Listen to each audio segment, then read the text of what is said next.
हाय बेटा, डॉक्टर सिद्धांत हियर।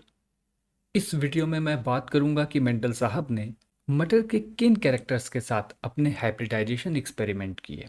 शुरुआत में अपने एक्सपेरिमेंट के लिए उन्होंने बहुत सारे कैरेक्टर्स को कंसिडर किया था, जैसे length and colour of stem, size and form of leaves, position, colour and size of flower, length of flower stalk, colour, form and size of pod, form and size of seed और colour of seed coat and endosperm.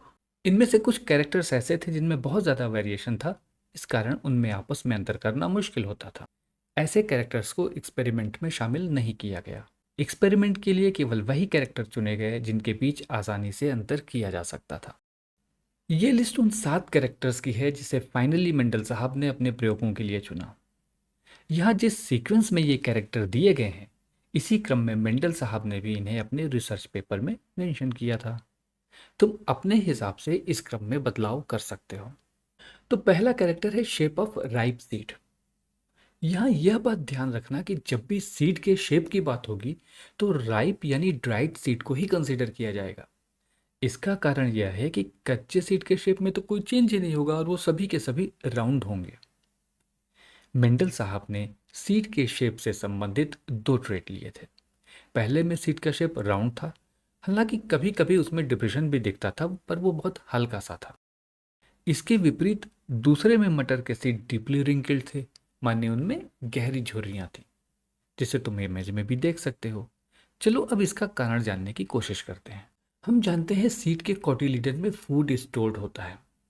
Round seed में यह food amylopectin होता है, जो कि एक branched starch है। Seed में इसकी मात्रा 65% तक होती है।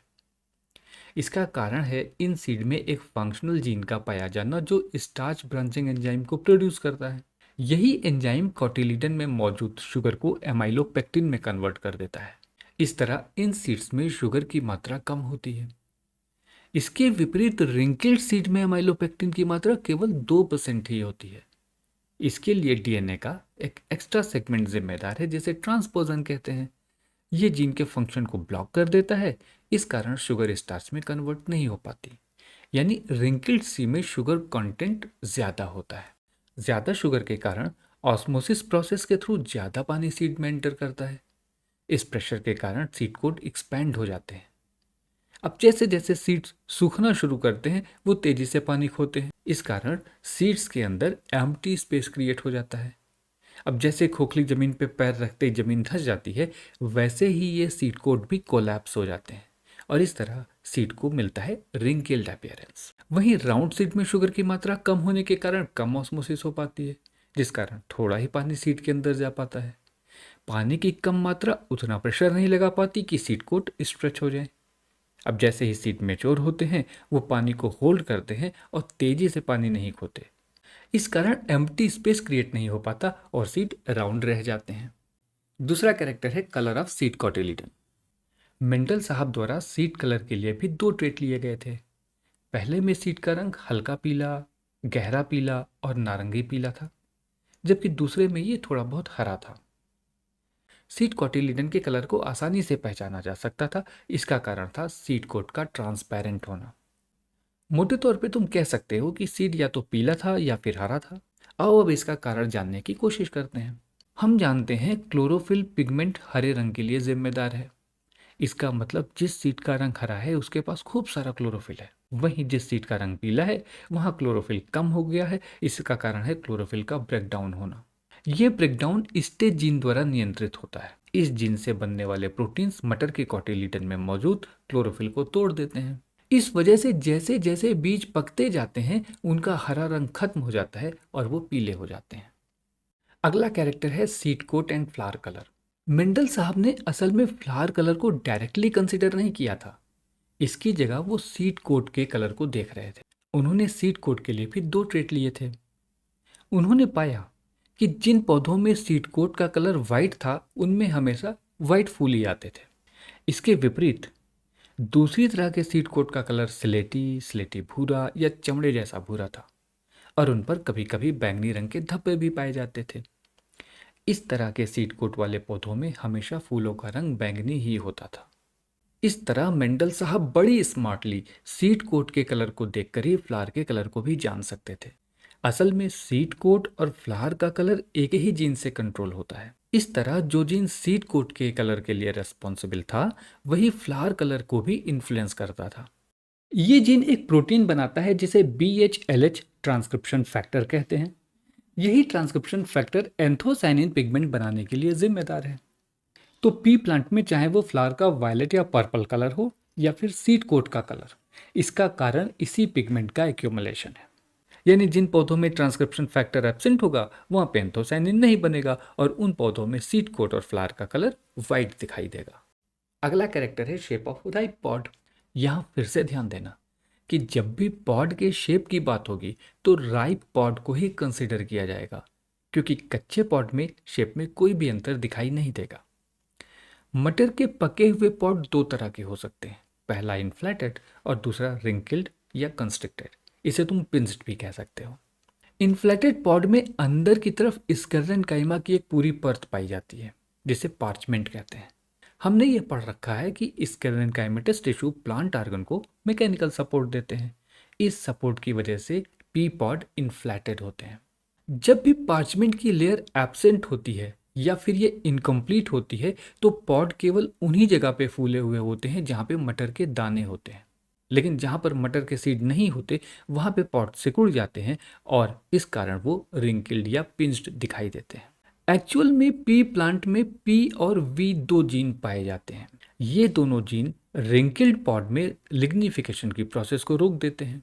अब यदि ऐसे प्लांट में इन दोनों में से कोई भी जीन मौजूद हो तो पार्चमेंट की लेयर पूरी तरह से नहीं बनेगी। इसके विपरीत यदि पी प्लांट में दोनों ही जीन मौजूद हों तो पार्चमेंट की लेयर बन ही नहीं पाएगी और वो पूरी तरह से एब्सेंट होगी और इस तरह के पॉड रिंकल्ड ही दिखाई देंगे। अब हम चलते हैं अपने अगले कैरेक्टर की ओर, जो है कलर ऑफ अनराइप पॉड। यहाँ पर भी इस बात का ध्यान रखना कि मटर की कच्ची फलियों का रंग कंसीडर किया गया है, ना कि सूखी फलियों का, क्योंकि सूख कर सारी ही फलियां एक जैसी हो जाएंगी। तो अनराइप पॉड या तो हल्के या गहरे हरे रंग की थी या फिर वो चटक पीली रंग की थी। यहाँ तक कि पॉड से जुड़े भाग जैसे पेडिसिल, कैलिक्स और वेन्स भी उसी कलर के थे। माने अगर कोई पॉड ग्रीन था तो पेडिसिल, कैलिक्स और वेन भी ग्रीन थी। इसी तरह से यदि पॉड पीला था तो ये सारे हिस्से भी पीले थे। पॉड के कलर में यह अंतर क्लोरोप्लास्ट स्ट्रक्चर में वेरिएशन के कारण था। उदाहरण के लिए ग्रीन पॉड का क्लोरोप्लास्ट सामान्य था और उसमें क्लोरोफिल की मात्रा ज्यादा थी, इस कारण वो ग्रीन दिखाई देते थे। जबकि येलो पॉड में क्लोरोप्लास्ट स्ट्रक्चर अल्टर्ड हो गया था और उसमें थैलेकोइड की संख्या कम हो गई थी, इस कारण उनमें क्लोरोफिल की मात्रा भी कंपैरेटिवली कम थी। इन पॉड्स में क्लोरोफिल की कम मात्रा और प्रचुर मात्रा में कैरोटीनॉइड पाए जाने के कारण ये पीले दिखाई देते थे। छठा कैरेक्टर है पोजीशन ऑफ फ्लावर। मटर के पौधे में दो तरह की फ्लावर पोजीशन पाई जाती है। नंबर एक एक्सियल, जिसमें फ्लावर मेन स्टेम के किनारे किनारे पत्तियों और तने के बीच में लगे होते हैं। नंबर दो टर्मिनल, इसमें फ्लावर्स स्टेम टिप पर गुच्छे में लगते हैं। फूलों को जगह देने के लिए ऐसे पौधों के तने का ऊपरी हिस्सा थोड़ा चौड़ा हो जाता है। अब वो पी प्लांट में इन दोनों ही फ्लावर पोजीशन का कारण समझते हैं। एक्सियल फ्लावर असल में एक्सिलरी मेरिस्टेम के कारण बनता है। ये मेरिस्टेम वहां होता है जहां पत्तियां तने से जुड़ती हैं, इस कारण ये flowers along the main stem पाया जाता है। वहीं दूसरी ओर टर्मिनल फ्लावर टर्मिनल मेरिस्टेम के कारण बनता है, जो स्टेम टिप पे पाया जाता है। यही कारण है कि टर्मिनल फ्लावर स्टेम टिप पर बनता है। और आखिरी में हम बात करते हैं लेंथ ऑफ स्टेम की। देखो, मटर की अलग अलग किस्मों में तने की लंबाई अलग अलग होती है, लेकिन किसी पर्टिकुलर वैरायटी में स्टेम लेंथ लगभग एक जैसी होती है। खास तौर पे अगर पौधा स्वस्थ हो और वो एक ही जैसी मिट्टी में उगाया गया हो तो उसकी लंबाई में केवल मामूली फर्क ही दिखाई देता है। मेंडल साहब ने जब स्टेम लेंथ पर अपने एक्सपेरिमेंट किए तो जानबूझकर उन्होंने बहुत ज़्यादा लंबे और बहुत ज़्यादा छोटे पौधों को क्रॉस के लिए चुना ताकि उनमें आसानी से अंतर किया जा सके। आओ अब स्टेम लेंथ में इस भिन्नता का कारण समझते हैं। पहली बात हमें यह समझनी है कि टॉल और ड्वार्फ प्लांट के बीच लंबाई का यह अंतर इंटरनोड लेंथ के कारण होता है, न कि नंबर ऑफ नोड्स के। इस फर्क को LE नामक जीन नियंत्रित करता है। लंबे पौधों में ये जीन GA3 ऑक्सीडेज नाम का एंजाइम बनाता है जो जिबरेलिन के इनएक्टिव फॉर्म को एक्टिव फॉर्म में कन्वर्ट कर देता है। और हम जानते हैं कि जिबरेलिन एक प्लांट हार्मोन है जो पौधों में स्टेम लेंथ को इलोंगेट करता है। इसका मतलब जिन प्लांट में GA3 ऑक्सीडेज एंजाइम ज़्यादा बनेगा वो ज़्यादा लंबे होंगे। वहीं ड्वार्फ प्लांट में GA3 ऑक्सीडेज एंजाइम कम बनता है। इस कारण इनएक्टिव जिबरेलिन पूरी तरह से एक्टिव जिबरेलिन में कन्वर्ट नहीं हो पाता और पौधे ड्वार्फ रह जाते हैं। तो ये थे मेंडल साहब के द्वारा चुने गए 7 कैरेक्टर्स। जैसा मैंने पहले भी कहा था कि तुम इसके सीक्वेंस में बदलाव कर सकते हो। मैं तुम्हें यहाँ एक ट्रिक बताता हूँ जिसे फॉलो करके तुम इन कैरेक्टर को आसानी से मेमोराइज कर सकते हो।